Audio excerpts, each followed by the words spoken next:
So looking at the next question हमारे पास है find flux due to a point charge Q placed at the centre of the face और एक corner of the cubical box. चलो एक बार देख लेते हैं। सेंटर ऑफ द फेस का मतलब आपके पास क्या है? ये आपके पास 6 फेसेस हैं एंड यहाँ पर इसके सेंटर पे रखा गया है, ये वाले फेस के सेंटर पे रखा गया है, राइट। इसका 3D मॉडल देख लेते हैं, ज़्यादा बेटर होगा। तो आपके पास this is a cube, right. यहाँ पर एक चार्ज लेते हैं, चार्ज ले लेते हैं और इसको क्या करते हैं, इसके सेंटर पे रख देते हैं, पूरा एग्जैक्टली सेंटर पे लेकर जाके रख देते हैं।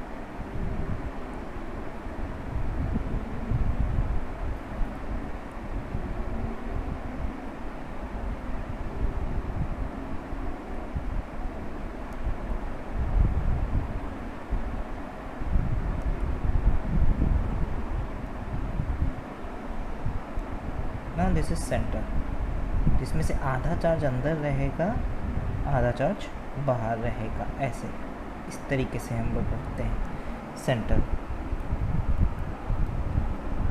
This is centre, right. Now you can see that this is the centre of the face. Now with respect to this cube, भाई खाली बताने के लिए है, with respect to this cube जो आपके पास कुछ फेसेस हैं, ये वाला एक फेस, ये वाला फेस, ऊपर वाला फेस, राइट। ये साइड वाला फेस, ये साइड वाला फेस और ये साइड वाला फेस। ये देखो सिमेट्रिक है, मतलब चाहे आप ये वाला साइड वाला फेस लो, ये मैं इसको ग्रीन कर देता हूँ, ज़्यादा बेटर रहेगा। ये वाला साइड वाला फेस लो, चाहे आप येलो लो, चाहे ग्रीन लो, चाहे आप ऑरेंज लो, या चाहे आप नीचे वाला ब्लू लो, आप कोई भी फेस ले लो, ये चारों फेस इस चार्ज से सिमेट्रिक डिस्टेंस पे है, या सिमेट्रिकली मतलब आपके पास सिमेट्री मेंटेन किए हुए हैं ये चारों फेसेस। ऊपर वाला येलो, साइड वाला ऑरेंज और आपके पास ये ग्रीन और नीचे ब्लू, सिमेट्रिक मेंटेन किए। बट ये वाला फेस मेंटेन नहीं किया है, मतलब इस ग्रीन फेस पे इलेक्ट्रिक फील्ड का डिस्ट्रीब्यूशन जिस तरीके से होगा, ऑरेंज फेस पे उसी तरीके से होगा, येलो फेस पे उसी तरीके से होगा एंड ब्लू फेस पे उसी तरीके से होगा। बट ये वाला फेस, दिस ऑपोजिट फेस, इस फेस पे इसको ब्राउन से मार्क कर देते हैं, इस फेस पे उस तरीके से नहीं होगा, इस फेस पे उस तरीके से फील्ड डिस्ट्रीब्यूशन नहीं होगा, राइट। तो ये वाला चीज़ मैं आपको दिखा देता हूँ, हमारे पास फील्ड डिस्ट्रीब्यूशन करवा के दिखा देता हूँ। Now this is your centre, यहाँ पर सेंटर पे है, तो हम इसको कहाँ लेकर जाएंगे, इस चार्ज को पकड़ के फेस पे लेके जाएंगे।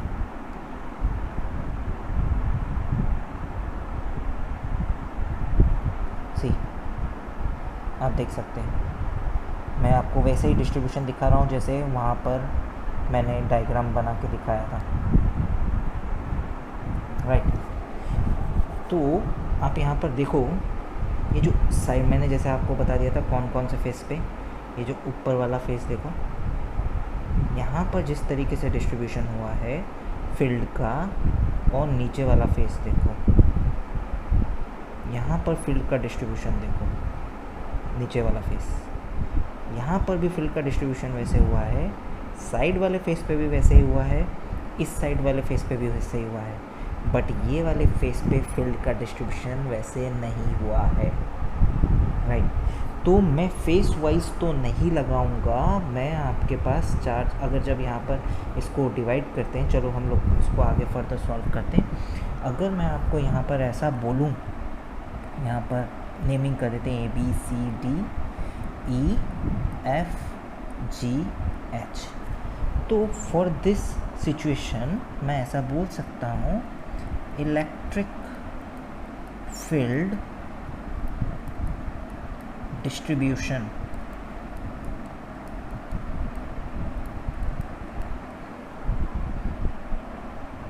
at faces A B C D D F G C, देखो उसी चार्ज के फेस को रखकर एडजॉइनिंग फेसेस के बारे में बता रहा हूँ. A B E H and E F G H are same. So flux through these faces will be same. कितना है वो पता नहीं, पर ये तो सेम आएगा ही कि नहीं आएगा. बस ये एक बात बताना था मेरे को. पर सामने में तो नहीं आएगा, सामने डिफरेंट फ्लक्स आएगा. तो अभी ये कैसे निकालें? ना ये अंदर है ना. गॉस लॉ इज, यहाँ पर आप बोल सकते हैं Gauss law is not applicable as charge is on the surface.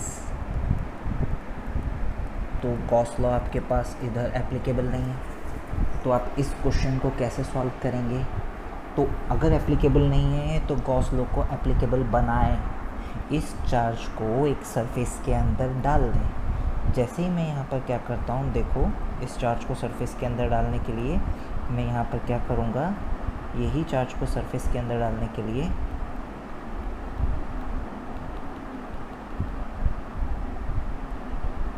इस चार्ज को सरफेस के अंदर डालने के लिए इधर कॉपी पेस्ट कर देते हैं इसका.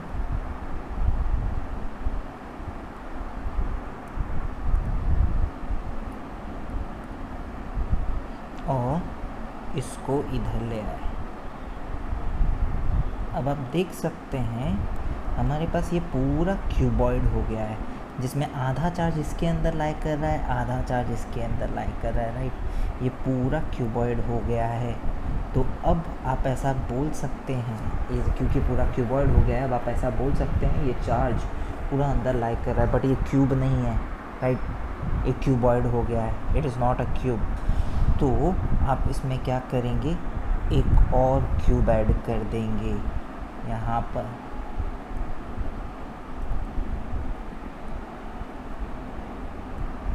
ऐड कर दी ना, एक और क्यूब भी ऐड हो गया आपके पास. तो जैसे एक और क्यूब ऐड हो गया, यू कैन से दैट हम लोग दोनों क्यूब का नाम बोल देते हैं. ये क्यूब C1, ये cube C2. Now flux through cuboid equals, आपके पास total flux through cuboid is given by Q upon epsilon naught. अभी ऑब्वियस सी बात है, Q अपॉन एप्सिलॉन नॉट है. और जैसे कि आप देख रहे हैं BCGH, इससे कोई फ्लक्स नहीं जाने वाला.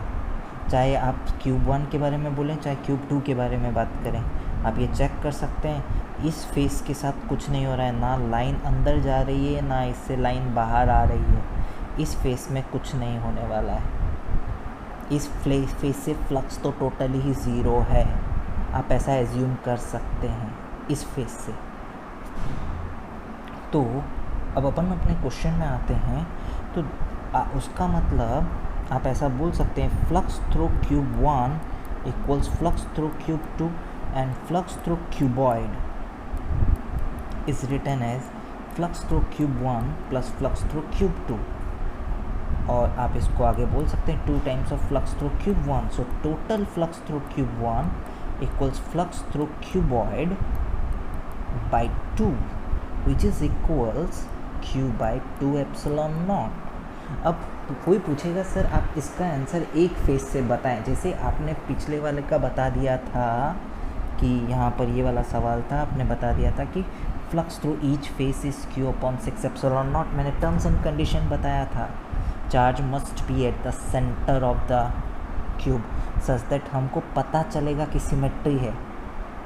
अगर सिमेट्री होता तो मैं बता सकता हूँ, अगर नहीं है तो नहीं बता सकता, कैलकुलेट नहीं कर सकता. यहाँ पर सिमेट्री नहीं आ रही है. यहाँ पर अगर आपके पास सिमेट्री आ रही है ABEH, इनमें फ्लक्स सेम है. मतलब अगर आप लिखेंगे flux through ABEH plus flux through DFGH plus flux through BEH plus flux through EFGH plus ADEF equals this. फिर कैसे निकालेंगे? फिर तो पॉसिबल नहीं है। अगर सब सिमेट्रिक होता तो निकाल देता, यहाँ सब कुछ सिमेट्रिक है नहीं, तो flux through each face can not be calculated through symmetric method इस केस में, क्योंकि यहाँ पर सबके थ्रू फ्लक्स इक्वल नहीं है। यहाँ पर ADEF में फ्लक्स डिफरेंट है बाकी फेसेस से। मतलब आप अगर यहाँ पर देखेंगे, इधर अगर मैं लिखूँ flux through ABCD equals flux through ABEH equals flux through BCGH equals, sorry BCGH से तो ज़ीरो होगा, EFGH equals flux through DCFG। ऐसा ये दोनों इक्वल है and this is not equal to flux through ADEF। अगर ये सब इक्वल होता तब मैं कैलकुलेट कर लेता एंड यहाँ पर आंसर आ जाता, बट यहाँ पर सब इक्वल है ही नहीं। सब अगर इक्वल होता तो कैलकुलेट कर लेता, आंसर आ जाता। मैं कैसे लिख लेता? Flux through all the surfaces equals Q/2ε0, पर नहीं है तो फ्लक्स तो इस केस में सरफेस से आप नहीं निकाल सकते, राइट। सो नेक्स्ट पार्ट में हमारे पास क्या है कि charge is placed at one of the corner of the cubical box. So let's draw the diagram. Part B, एक क्यूब बनाते हैं। Now this is the cube and charge आपके पास one of the corner में placed है। यहाँ पर let this be one of the corner जिसमें charge placed है, right। तो यहाँ पर आपके पास 6 फेसेस हैं एक क्यूब के। नेमिंग हम लोग कर लेते हैं सिमिलरली, पुराने जैसे नेमिंग किए थे इसकी भी नेमिंग वैसे ही कर लेते हैं। ABCDEFGH।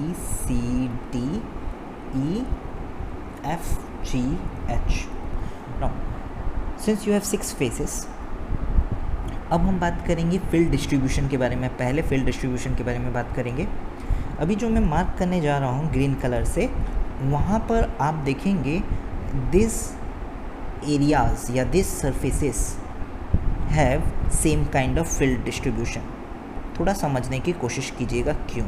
पहला है आपके पास सरफेस फेस ABCD, फिर दूसरा ADEH एंड तीसरा and CDGH have same field distribution। तो ये आप कैसे बता सकते हैं? देख लो, ABCD के कॉर्नर में D है, चार्ज है। सेम AEHD के भी एक कॉर्नर में है और DCGH के कॉर्नर में D चार्ज है। तीनों के कॉर्नर में एक चार्ज है, तो तीनों में जो फील्ड डिस्ट्रीब्यूशन होगा एग्जैक्टली सेम तरीके का होगा। सिमिलरली और जो रिमेनिंग 3 फेसेस बच गए हैं जैसे ABEF, BCGF एंड EFGH, ये रिमेनिंग 3 फेसेस भी वहाँ पर भी चार्ज डिस्ट्रीब्यूशन सेम टाइप का होगा, because ABEF, EFGH and BFGH, BCGF, यहाँ पर ये वाले 3 फेसेस देखो, ये भी तो इसके साथ सेम तरीके से सेम डिस्टेंसेस पे हैं। So I can say that next part इस नेक्स्ट वाला part face ABEF, BFGC and EFGH have same field distribution। ये मैं आपको दिखा सकता हूँ जो आपको मैंने स्टेटमेंट बताया। पर दोनों अलग अलग टाइप के ही होंगे फील्ड डिस्ट्रीब्यूशन। सी, तो यहाँ पर आपके पास जैसे कि आप देख रहे हैं फील्ड डिस्ट्रीब्यूशन देख लो, इससे जो येलो, ये जो आपके पास पॉइंट है, ये जो आपके पास चार्ज है, इससे लगकर जो 2 फेसेस हैं, सॉरी 3 फेसेस, आपको 3 फेसेस दिखाते हैं, इससे लगकर जो है ये देखो, ये 3 फेसेस देखो, this face 1, face 2 and face 3। यहाँ पर फील्ड डिस्ट्रीब्यूशन आपको एग्जैक्टली सेम टाइप का दिखाई दे रहा है। और आप ये देख रहे हैं ये इनटू है, ये इनटू है। और यहाँ पर जो दूसरा आपके पास फील्ड टाइप डिस्ट्रीब्यूशन टाइप का था, दूसरा, ये चार्ज थोड़ा सा हिल गया है, मेरे को इसका पोजीशन सेट करने दो।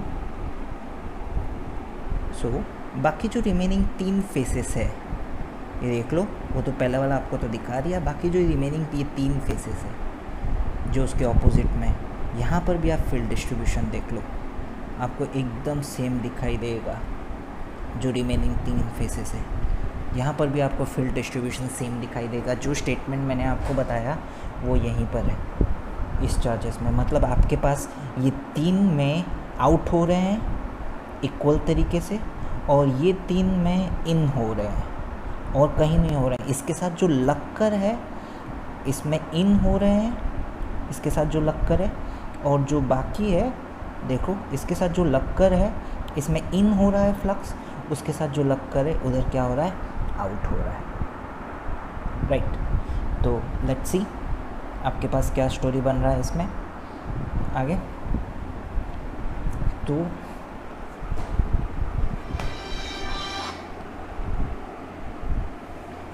तो इन दिस केसेस आपके पास ये वाले जो केस होंगे, ये वाले जो 3 केस हैं, इसमें फ्लक्स इज़ एंटरिंग, जैसे कि हम लोगों ने डायग्राम में देखा, और ये वाला जो केस है फ्लक्स इज़ एग्जिटिंग, राइट।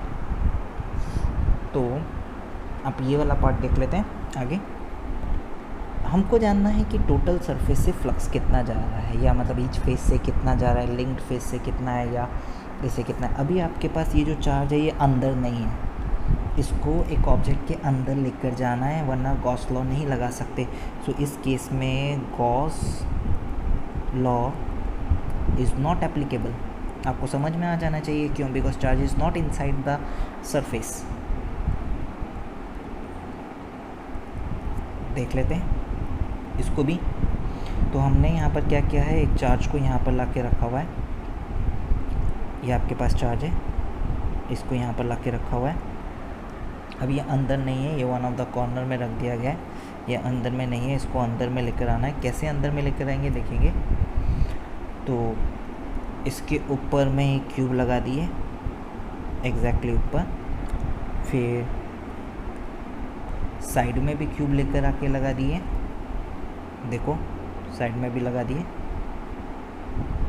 तो अभी तक मैंने टोटल 4 क्यूब लेकर आया है। क्या ये अभी पूरा सरफेस के अंदर है? नहीं, अभी बस खाली आधा पोर्शन सरफेस के अंदर है भाई, बाकी आधा अभी भी सरफेस के बाहर है। तो ये करने के लिए हम लोग क्या करेंगे, जितना पीछे की तरफ किया है उतना आगे की तरफ कर देंगे। ये देखो,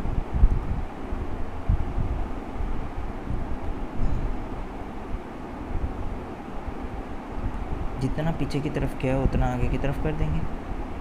अब आपके पास ये चार्ज पूरा का पूरा किस में आ गया, इस क्यूब में आ गया। और आप देख सकते हैं 8 क्यूब में आ गया। हर क्यूब में 1/8 पार्ट है, हर क्यूब के अंदर 1/8 पार्ट है, because 1 charge is divided into this 8 parts. तो हर क्यूब के अंदर 1/8 पार्ट है, राइट। So let's see. सो हम लोग वापस से क्या करते हैं, इसी तरीके से यहाँ पर हम लोग 8 क्यूब बनाते हैं, such that Gauss law applicable हो जाएगा। So this are our cubes. इसको मैं बनाया, ये 8 क्यूब्स बनाया हूँ इस जगह पे। So you can see this diagram. यहाँ पे हमारे पास, हम यहाँ पर चार्ज कहाँ प्लेस कर सकते हैं, वन कॉर्नर में येलो कलर, ये जो रेड कलर का चार्ज, तो यहाँ पर हम लोग का चार्ज एक प्लेस्ड है, इसी तरीके से चार्ज प्लेस्ड है। एंड 8 कॉर्नर में 8 क्यूब्स हमारे पास यहाँ पर लोकेटेड है। You can see this 8 cubes, right. और हम लोग सिर्फ बात करना चाहते हैं दिस इनर क्यूब के बारे में, वो जो अंदर की तरफ है, ये वाला क्यूब के बारे में बात करना चाहते हैं ना। अब ये सेंटर में आ गया, राइट। हमारे पास क्यूब में 6 फेसेस है, इसमें सेंटर में आ गया। So we can say that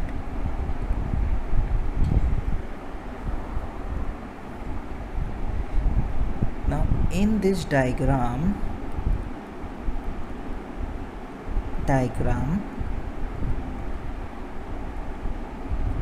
charge in the corner is shared by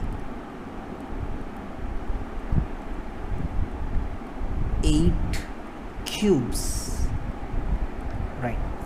So अगर एक चार्ज 8 क्यूब से शेयर किया जाता है, जो मैंने आपको ऊपर का तरीका बताया, अब इसको 2 तरीके से कर सकते हैं बच्चों, राइट। इसको 2 तरीके से, जैसे मैंने यहाँ पर आपको ऊपर का तरीका बताया है कि total charge contain in 1 cube, half of the total charge is contain in 1 cube, तो आप यहाँ पर क्या बोल सकते हैं, 1/8 of the charge is contained in 1 cube. आपके पास एक क्यूब में 1/8 ऑफ द टोटल चार्ज है, तो आप ये वाला बात अच्छे से बोल सकते हैं। Now total flux, so flux through 1 small cube equals Q by 8 epsilon naught, that is Q by 8 epsilon naught। ये आपके पास आ जाएगा। ये देखो, ये बहुत छोटा तरीका है। अगर थोड़ा सा बड़ा तरीका देखना चाहेंगे, और वाला तरीका देखना चाहेंगे, जो हम लोग बड़ा वाला तरीका है, उसमें आप क्या बोल सकते हैं, now since 1 charge means total flux through large cube कितना होगा, Q upon epsilon not, right. तो Q अपॉन एप्सिलॉन नॉट में आपके पास टोटल फ्लक्स होगा। नाउ वी सी दैट कि आपके पास ये जो जितने भी क्यूब हैं, इसमें मतलब जितने टोटल क्यूब है, पर फेस से कितना फ्लक्स होगा, क्योंकि आपके पास जानते हैं ये चार्ज बड़ा क्यूब के सेंटर में है। Since the charge is at the center of large cube, so अगर सेंटर में है, आपको अभी अभी बताया, so flux through each face of large cube equals Q by 6 epsilon not, right. अब ईच फेस में देखो, 1 फेस ऑफ लार्ज क्यूब में ऐसे 4 छोटे छोटे क्यूब के फेसेस हैं। तो अगर टोटल 6 फेसेस से जा रहा है Q अपॉन 6 एप्सिलॉन नॉट, तो मैं ऐसा अगर निकालना चाहूँ, फ्लक्स थ्रू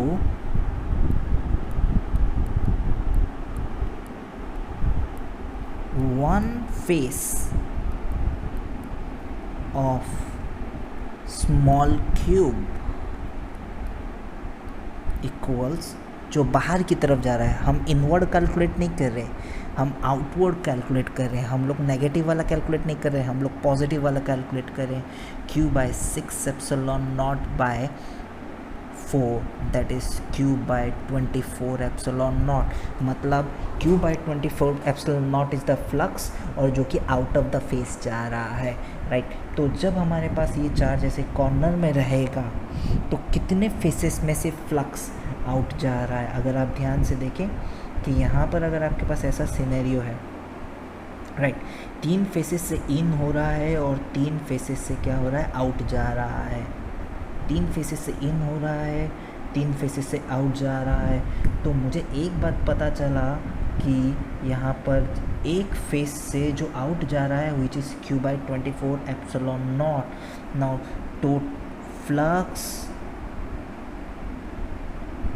आपके पास एक फेस से जो आउट जा रहा है that is Q/24ε0।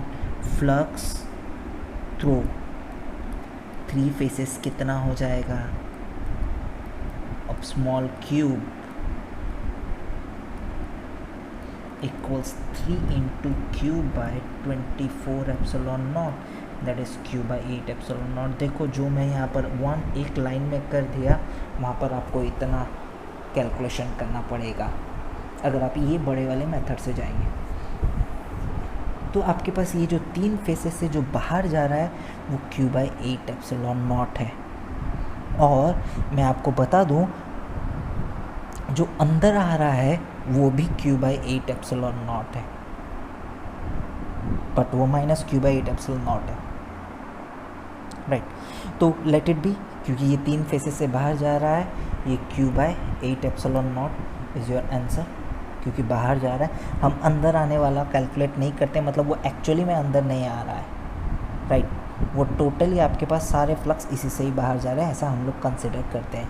That is it will be Q/8ε0, right.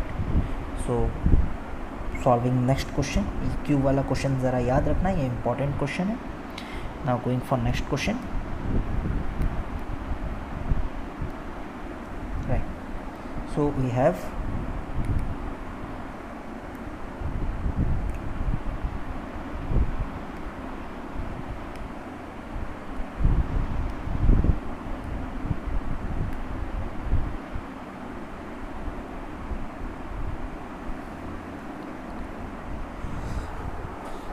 a charge Q is distributed uniformly on a ring of radius r. A sphere of equal radius r is constructed with its center at the periphery of the ring, right. Find the flux of electric field through the surface of the sphere. तो आपके पास एक spear है, spear बना लेते हैं हम लोगों ने, इससे स्पीयर बनाया, राइट। और आपके पास एक रिंग भी है, ये है स्पीयर का सेंटर, और अपने पास एक रिंग भी है,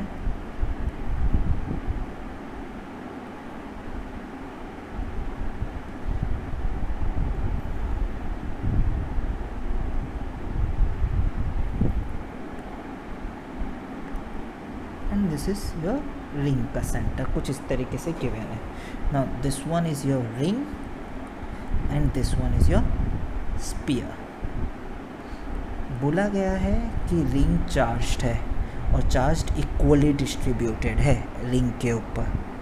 तो मुझे जानना है कि ये कितना पोर्शन ऑफ द रिंग, क्योंकि मुझे जानना है find the flux of the electric field through the surface of the sphere. Now flux through sphere equals Q internal upon ε0। तो पहले इंटरनल देखेंगे, इंटरनल मतलब जो इसके अंदर ये वाला पार्ट है, ये कितना पार्ट है मुझे पता चल जाएगा, तो Q इंटरनल भी मुझे पता चल जाएगा, बस ये एंगल पता चल जाए।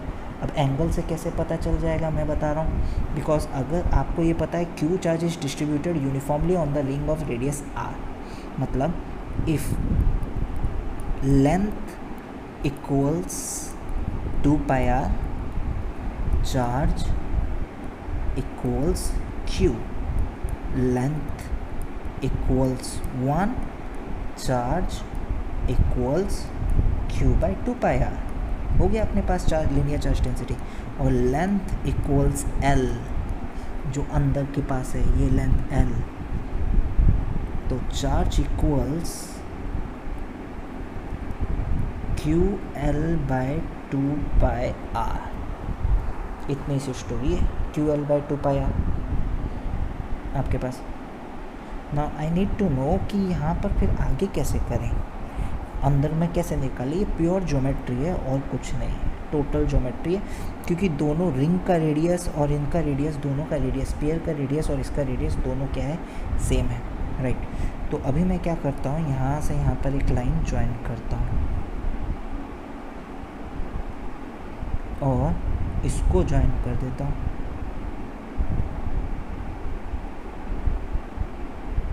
ये आर है, ये आर है, इनफैक्ट ये आर है और ये भी आर है। कुछ इस तरीके से आपके पास बन गया। और जब मैं इसको यहाँ पर ज्वाइन कर दूँगा बीच में ये वाले पार्ट को, आप देख सकते हैं ऊपर, क्योंकि ये सेंटर है, ये है, ये लेंथ भी आपके पास क्या मिल जाएगी, आर मिल जाएगी। So it's an equilateral triangle, जिसमें ये एंगल आपके पास कितना निकल के आ गया है, 60, और ये एंगल भी कितना आ जाएगा, 60 आ जाएगा। बहुत सिंपल ज्योमेट्री है। अगर 60 आ गया है तो आपके पास आर्क एंगल हो गया 120, एंड तो लेंथ एल क्या हो जाएगा, यहाँ पर जो आर्क एंगल है आपके पास, आई होप आपको ये बात समझ में आ रहा है। आर्क एंगल यहाँ पर कितना हो गया, 120 डिग्री हो गया, बना के देख लो। और 120 डिग्री हो गया तो length L equals R theta, ये आपने पढ़ा है। आर और थीटा की वैल्यू आपके पास क्या है, 120 डिग्री, रेडियन में लिखेंगे 2π/3। सो यहाँ पर चार्ज की वैल्यू क्या आ जाएगी, QL/2πr इंटू 2πr/3, ये L की जगह पे रखूँगा, दैट इज़ Q/3। तो what is the flux through sphere, बस इतना ही निकालना था, Q/3 एप्सिलॉन नॉट, ख़त्म। इतनी सी ज्योमेट्री थी ये क्वेश्चन में, डिफ़िकल्ट क्वेश्चन था ही नहीं। Now next question, and this will be our last question. Question ऐसा है, the electric field in a region is given by E vector equals E0 x/L I cap. Find the charge contained inside a cubical volume bounded by surfaces x = 0, x = L, y = 0, y = L and z = 0, z = L। ये वाला समझने की कोशिश करेंगे, simple question है, पर ये भी, ये क्वेश्चन मैं आपको करवाया हूँ। आपके पास दिस इज x एक्सेस, ये z ले लो, this is x and this is y। Now we have a cube, यहाँ पर क्यूब बनाया गया है, देखो x = 0, x = L, y = 0, y = L and z = 0, z = L। यहाँ पर क्यूब बनाया गया है और क्यूब का लेंथ कितना है आपके पास, L है। देखो ये वैसा ही वाला क्वेश्चन है जो हम लोग अल्फ़ा x⁻½ वाला क्वेश्चन देखे थे, राइट। यहाँ पर फील्ड आपके पास कौन से डायरेक्शन में, x एक्सिस के डायरेक्शन में, x I कैप गिवन है, इधर I कैप गिवन है। इसका मतलब फील्ड यहाँ पर इस डायरेक्शन में है, this is the direction of electric field over here, and it is variable varying as E0 x/L। तो यहाँ पर आपको ये चीज़ तो दिखाई दे रही है कि flux through ABCD and EFGH के लिए ही आएगा, बाकी सब के लिए मैं यहाँ पर जो ग्रीन में, सॉरी जो येलो में मार्क कर रहा हूँ उसी के लिए ही तो फ्लक्स आएगा, बाकी और किसी के लिए फ्लक्स नहीं आएगा। ऐसा सवाल हम लोग देख चुके हैं already. So flux through ABEF equals flux through CDGH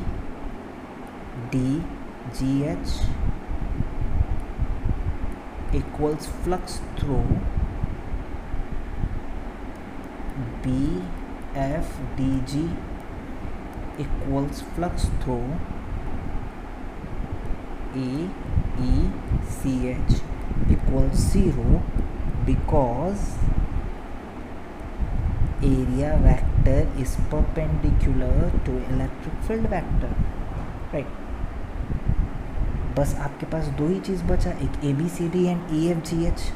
ना आप यहाँ पर आराम से निकाल सकते हैं area of A B C D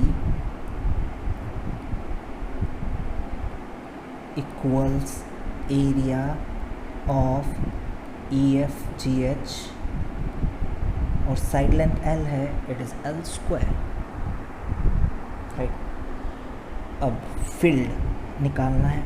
जैसे कि आप देख रहे हैं field is depending on X coordinate only, और किसी चीज़ के ऊपर डिपेंड नहीं कर रहा है, एक्स कोऑर्डिनेट पे डिपेंड कर रहा है। And we know that at every point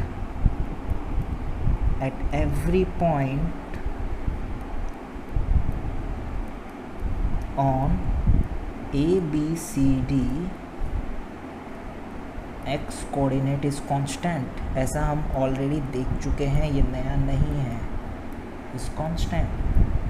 मैं आपको ये दिखा दिया हूँ। Similarly and this value is आपके पास 0। Similarly at every point on EFGH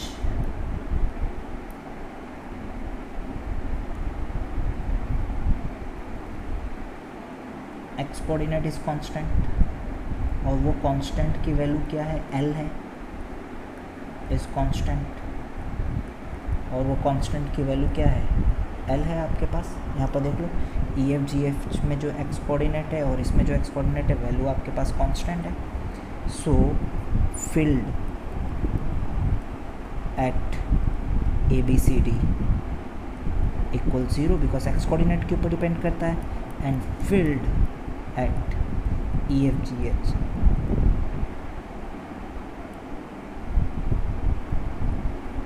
equals E naught L by L, that is E naught। तो यहाँ पर आपके पास सिर्फ और सिर्फ flux through E F G H ही आएगा, because A B C D का तो 0 हो जाएगा, फील्ड 0 है, equals E naught dot into L square, क्योंकि एंगल 0 है तो आपके पास सिंपल आंसर आएगा E naught L square. And this is your total flux, because बाकी सबसे तो फ्लक्स क्या है, 0 ही है। ए बी सी डी का भी 0 हो जाएगा बिकॉज वहाँ पर फील्ड 0 है, बिकॉज फील्ड एक्स के ऊपर डिपेंड कर रहा है और एक्स कोऑर्डिनेट आपके पास 0 है उसका, राइट। सो यहाँ पर मैं बहुत सारे क्वेश्चन करवा दिया, तो आपके लिए कुछ क्वेश्चंस होमवर्क हैं। पहले आप ये 2 क्वेश्चन करेंगे, ये 2 इम्पोर्टेंट क्वेश्चन है, ये 2 इम्पोर्टेंट क्वेश्चन ट्राई करेंगे, राइट, नोट डाउन कर लीजिएगा। एंड नेक्स्ट फिर ये क्वेश्चन ट्राई करेंगे, ये SLR के कुछ क्वेश्चन है, ये वाले आप ट्राई करेंगे, राइट।